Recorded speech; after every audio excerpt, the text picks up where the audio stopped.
Animais peçonhentos são aqueles que, por meio de um mecanismo de caça e defesa, são capazes de injetar em suas presas uma substância tóxica, produzida em seus corpos, diretamente de glândulas especializadas, como dente, ferrão, aguilhão, etc., por onde passa o veneno. Esses animais agem por instinto de sobrevivência. Os mais conhecidos são as serpentes, também chamadas de cobras, e também os escorpiões. E embora tenham uma fama, como todo animal, desempenham papéis fundamentais no ecossistema. Vamos conhecer mais sobre os animais peçonhentos, como preservá-los e como estudá-los pode ajudar os seres humanos? O Ecoideias começa agora!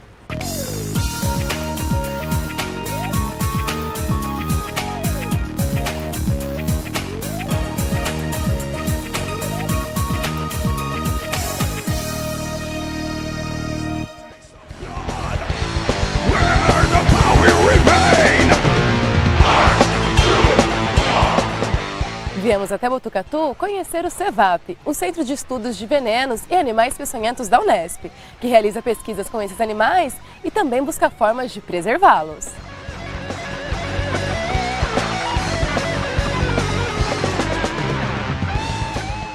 Professor Rui, o que é o CEVAP? O CEVAP é o Centro de Estudos de Venenos e Animais Peçonhentos. É uma unidade de pesquisa da universidade, da Unesp. E aqui no CEVAP, o papel de vocês é preservar e pesquisar os benefícios dos animais peçonhentos? Isso, existem três tipos de criatórios, né? Conservacionista, comercial e científico. Nós somos um criatório científico de serpentes, ou seja, nós exploramos os animais peçonhentos de uma maneira geral, com ênfase nas serpentes, para fins de pesquisa, seja de uma matéria-prima, né, proveniente desses animais, que são os venenos, ou seja, dos próprios animais, para a gente avaliar reprodução, criação em cativeiro e outras coisas.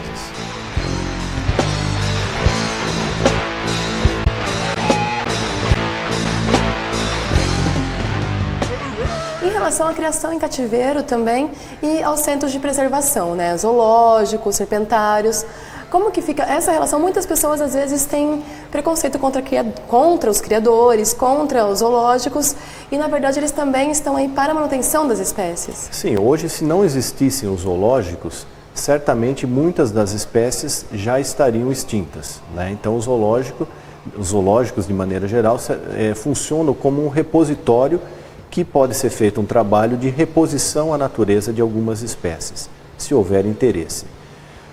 No nosso caso, nós somos apenas científico, então os animais que aqui estão permanecem, nós não podemos devolver para a natureza. No entanto, nós podemos capturar animais da natureza para avaliar hábitos. Por exemplo, nós temos animais aqui provenientes da Ilha da Queimada Grande, né? São jararacas que só existem nessa ilha.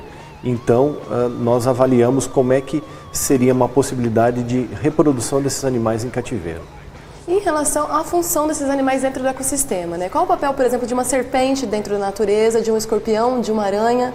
Quais são essas funções? Cada animal, né, cada ser hoje no planeta tem uma função diferente e vive em equilíbrio com o ecossistema como um todo, né? As serpentes, o seu alimento natural na natureza são os roedores. Então, se não existissem as serpentes, certamente os roedores aumentariam em número e tornariam-se uma praga. E os escorpiões? Bem, os escorpiões, o seu principal alimento são as baratas. Então eles atuam também no controle de alguns insetos, principalmente. E os escorpiões ainda predam outros escorpiões. E o papel das aranhas?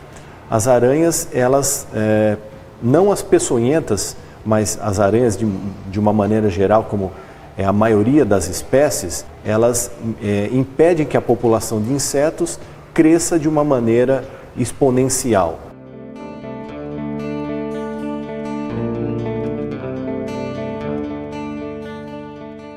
Em relação às pesquisas do CEVAP, quais têm sido as áreas de atuação de vocês?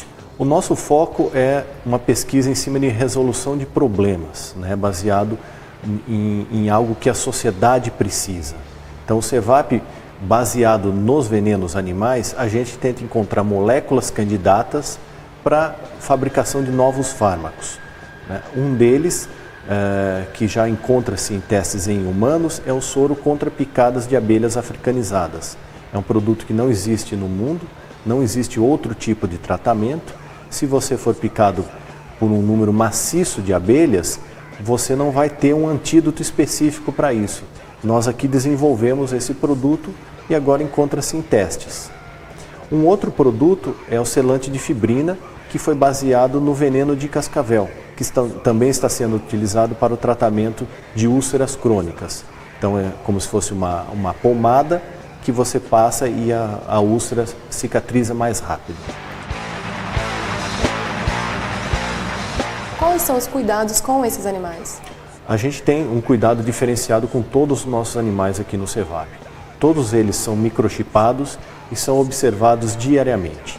Caso necessite um cuidado veterinário mais intenso, ele é afastado, seja da área de produção, seja da área de visitação pública, para receber os cuidados necessários. E professor, como que fica a rotina da extração do veneno da serpente que será utilizado nas pesquisas? Ok, uma vez por mês, esses animais são separados e eles seguem um protocolo de extração de venenos. Então, nós temos um time preparado que entra na sala própria para a extração e extrai veneno de todos esses animais uma vez por mês.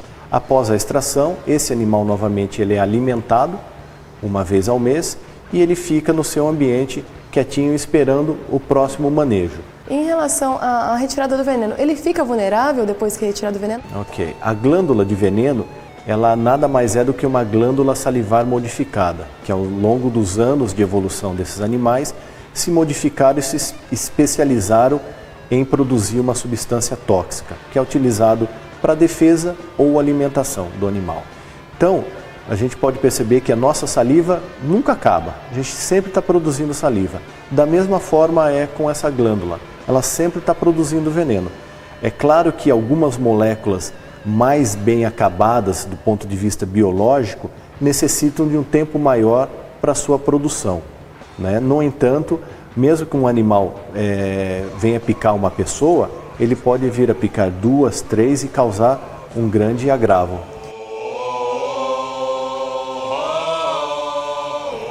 O Cevap hoje tem em torno de 800 animais, e não só serpentes, né? Temos aranhas, escorpiões, lagartos, e também nós oferecemos um ambiente para visitação pública que é o nosso museu. Esse museu está aberto de terça a domingo, né? Não tem taxa de entrada, é aberto à população, né? Grupos maiores podem marcar visitas monitoradas, né? Sempre que quando a população chegar aqui vai ter um monitor para acompanhar e explicar todo o nosso ambiente, falar sobre os animais. Além disso, dentro da universidade nós oferecemos cursos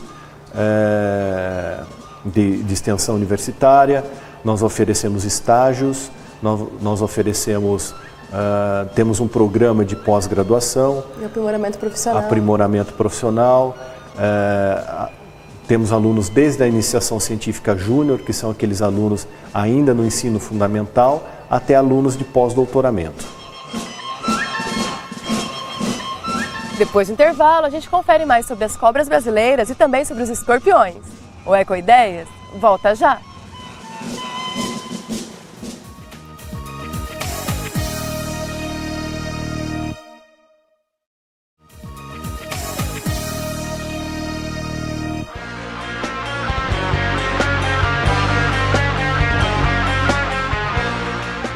A cobra tem fama de mal desde a criação do mundo, mas mitos e preconceitos podem ameaçar a existência do animal no planeta.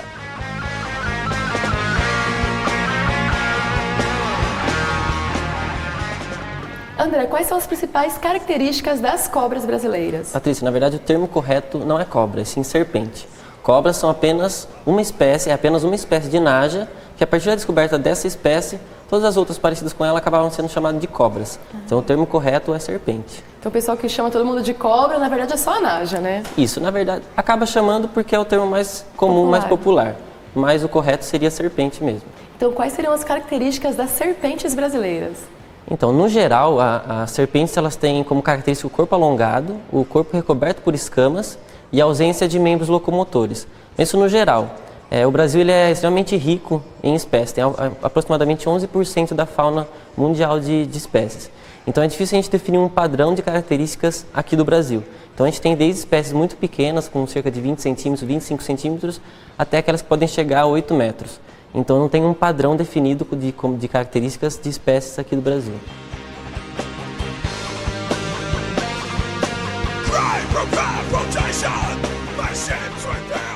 E elas variam também de acordo com o habitat, né, André? Entre as terrestres, aquáticas e também de acordo com o ecossistema, que o Brasil apresenta diferentes tipos de florestas, Isso, né? de acordo com o hábito que ela frequenta, de acordo com o comportamento dela, ela vai ter algumas características diferentes. Por exemplo, a gente não vai ter uma serpente arborícola com as mesmas características de uma serpente aquática. Então, o que vai diferenciar as serpentes são essas características de acordo com o seu habitat mesmo, o seu comportamento. E o Brasil apresenta muitas serpentes venenosas ou que se alimentam de seres humanos aqui ou não? Então, a gente tem diversas espécies de serpentes peçonhentas. A gente chama de peçonhenta porque tem um aparato responsável por inocular o veneno. Por isso que a gente não chama de venenosa, a gente chama de peçonhenta. Aqui no Brasil a gente tem diversas espécies, mas nenhuma é capaz de se alimentar de um ser humano. Pode acontecer, é bem raro, mas uma sucuri, que é uma espécie não peçonhenta, de acabar se alimentando de uma criança bem pequena, um bebê, mas isso em casos extremamente raros, que não é muito comum. É importante ressaltar também que elas não se alimentam sempre, né? Elas se alimentam em períodos bastante espaçados. Aqui no centro a gente a gente alimenta ela com uma certa frequência, com um tempo já programado. Na natureza isso não acontece. Ela vai se alimentar conforme ela tem a oportunidade de se alimentar. Então tem serpentes que podem ficar até 1 ano sem comer, que ela não vai morrer e vai conseguir sobreviver normalmente. E hoje nós temos espécies brasileiras em extinção de serpentes? A gente tem em torno de 5 espécies que têm algum risco de extinção, principalmente aquelas espécies que são restritas a uma área pequena, como por exemplo a Bótopis insulares ou a jararaquilhoa, que é restrita somente à Ilha da Queimada Grande. Então essas espécies que são restritas a áreas pequenas, como essas da Ilha da Queimada Grande ou da Ilha de Alcatrazes, são espécies que estão com maior risco de sofrer com a extinção. E o que tem ameaçado mais? Essas cobras? É o desmatamento? É a caça? O que tem ameaçado mais? É um conjunto de coisas. A destruição do habitat, principalmente, aliado à caça predatória, são aí 2 fatores muito importantes que podem aí causar uma extinção de alguma espécie.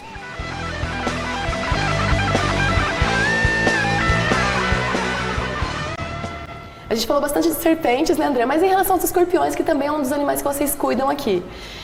Existem muitas espécies brasileiras, existe uma diferenciação. Como que fica também o medo das pessoas ao se depararem com escorpiões? Acidentes com escorpiões é bem comum aqui no Brasil, é o principal causador de acidente. E dentre esses escorpiões, a gente tem 2 principais espécies que são essas causadoras de acidentes, que é o escorpião amarelo e o escorpião marrom. Diferentemente das serpentes, que um acidente pode ser bem grave, no caso do escorpião, por ser um animal menor, a inoculação de veneno é bem pequena, então geralmente costuma ser de menor gravidade. Não que não seja um acidente preocupante. Qualquer acidente desse tem que ser levado a sério e procurar um hospital. Em caso de encontrar esses animais em casa, o que a gente aconselha é não matar. É um animal que é fácil de ser capturado, então captura esse animal e traz pra gente. E sempre verificar o sapato antes de calçar, né? Sim, os escorpiões eles vão gostar de locais quentes, úmidos, então qualquer buraco, qualquer espaço desse tipo, eles vão poder se esconder.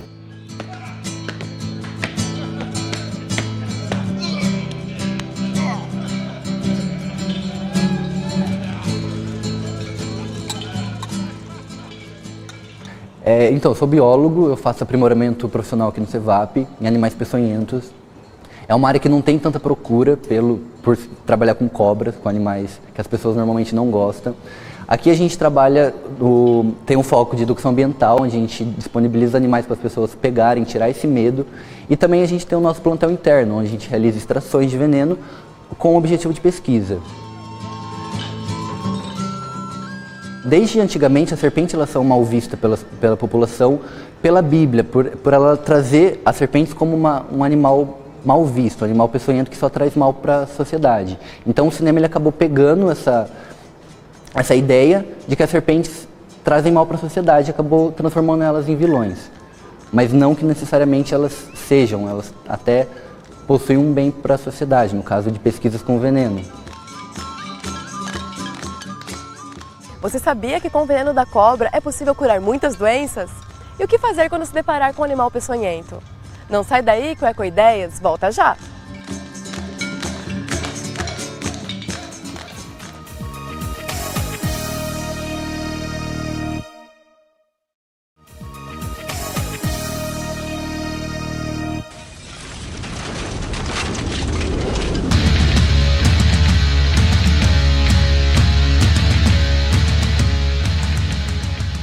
O Brasil tem cerca de 360 espécies de cobras e um pouco mais de 60 delas são peçonhentas. Mas elas só atacam quando se sentem ameaçadas ou para saciar sua fome. Vamos entender um pouco mais sobre isso?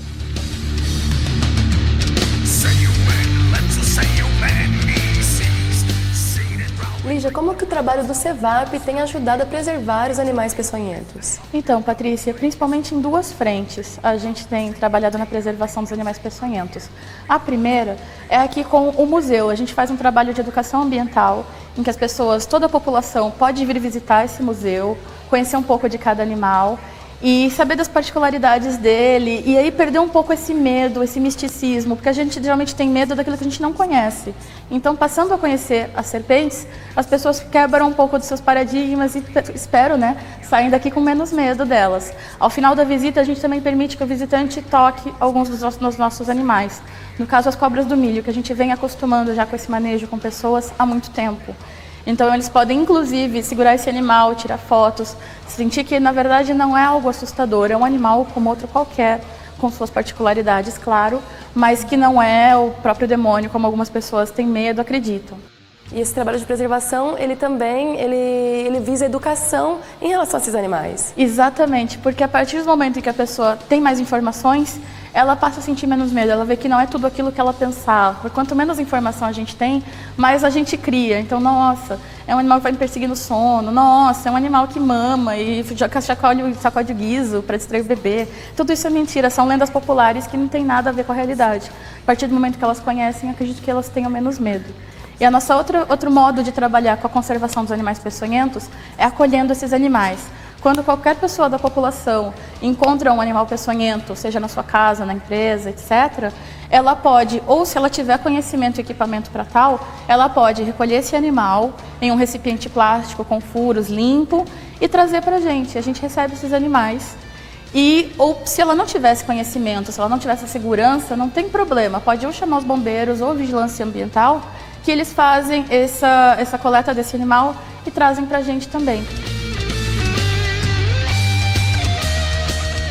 E em relação ao veneno, ele não só é usado para o antídoto também, Ele pode ser usado para a fabricação de outros remédios que possam ajudar o ser humano de outras formas.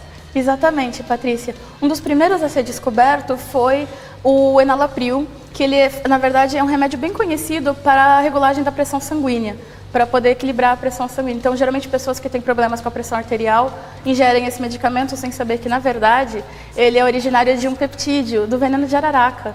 Então, que bom que alguém recolheu esse veneno, pesquisou esse veneno, como fazemos aqui no CEVAP, isolou esse peptídeo e aí começou a produção sintética dele. E descobriu que, olha, isso é bom para regular a pressão arterial. Temos também aqui no CEVAP, há 25 anos, uma pesquisa bem elaborada sobre o selante de fibrina. Que o que é? Ele, na verdade, é composto do veneno da cascavel com o sangue de búfalos, que forma a fibrina, e pode ser usado tanto como cola cirúrgica como um substrato para epitelização de feridas. A gente já está na segunda fase já de testes clínicos, inclusive precisamos de voluntários. Qualquer pessoa que tenha uma ferida, principalmente úlceras venosas, que não cicatrizam há bastante tempo, pode procurar o PECLIN aqui da Unesp de Botucatu e fazer o seu cadastro. A gente tem visto bastante melhora em pessoas que às vezes tinham úlceras de 5 anos, que não cicatrizavam e que acarretam um mal-estar para essa pessoa.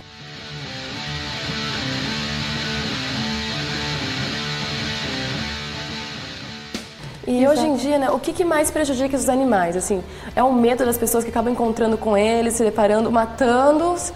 Também a indústria da moda, que ainda tem gente que utiliza o couro de cobra para bolsa. Como que é isso? Então, Patrícia, acho que atualmente o que mais prejudica esses animais é o medo, é o desconhecimento. A maioria das pessoas mata no intuito de se defender, porque é uma cobra, porque vai fazer mal. Eles não sabem que tem algumas espécies que são inofensivas, tem algumas espécies que não têm veneno e que às vezes não desejam o mal daquela pessoa, não vão perseguir aquela pessoa e vitimá-la. Eles só querem se defender.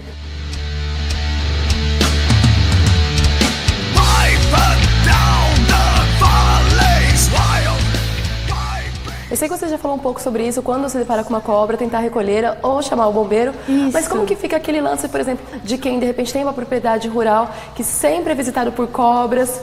Como lidar com essa convivência constante com os répteis? Então, Patrícia, uma coisa bem importante que a gente oferece aqui no CEVAP, um serviço bem importante, é que a gente oferece treinamentos teórico-práticos. Então, se essa pessoa, esse grupo de pessoas deseja aprender como manejar um animal peçonhento com segurança, é só ligar aqui e agendar e a gente pode oferecer esse treinamento sobre como manusear adequadamente esse animal de modo seguro para você e para o animal, acondicioná-lo e trazê-lo. Pode também chamar os bombeiros, a vigilância ambiental, eles têm toda a capacitação e os equipamentos para recolher esse animal com segurança, sem acidentes e trazer para a gente também. Agora, no caso do proprietário rural que sempre encontra esses animais na sua propriedade, e se ele por acaso tem demais, assim, é um número muito grande, não tem como trazer ou não tem essa expertise de manuseá-los e tudo mais, o que ele pode fazer é tentar controlar principalmente a população de ratos. Porque normalmente as serpentes são atraídas por alimento. Então, se tem muita serpente visitando esse local, ou ele tem um galinheiro, ou ele tem vários ratos, bastante entulho na casa dele, que acaba atraindo essas serpentes. Algum motivo elas têm para estar ali. No caso das aranhas e dos escorpiões, geralmente elas se alimentam de insetos. Um dos mais comuns domesticamente é a barata. Então, você manter o ambiente sempre limpo, sem acúmulo de sujeira, detritos, entulho, evita que esses animais apareçam para se alimentar das baratas que se encontram lá. Outra dica muito importante é você estimular, manter vivos pelo menos, né, estimular a presença de predadores naturais dessas espécies. No caso das serpentes, aves de rapina se alimentam de serpentes.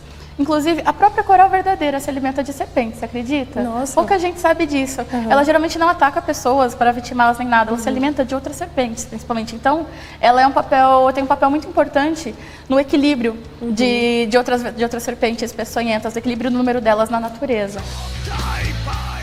No caso das aranhas e dos escorpiões, a gente tem uma medida bem importante que é criar galinhas. As galinhas geralmente ingerem escorpiões e elas não são afetadas pelo veneno.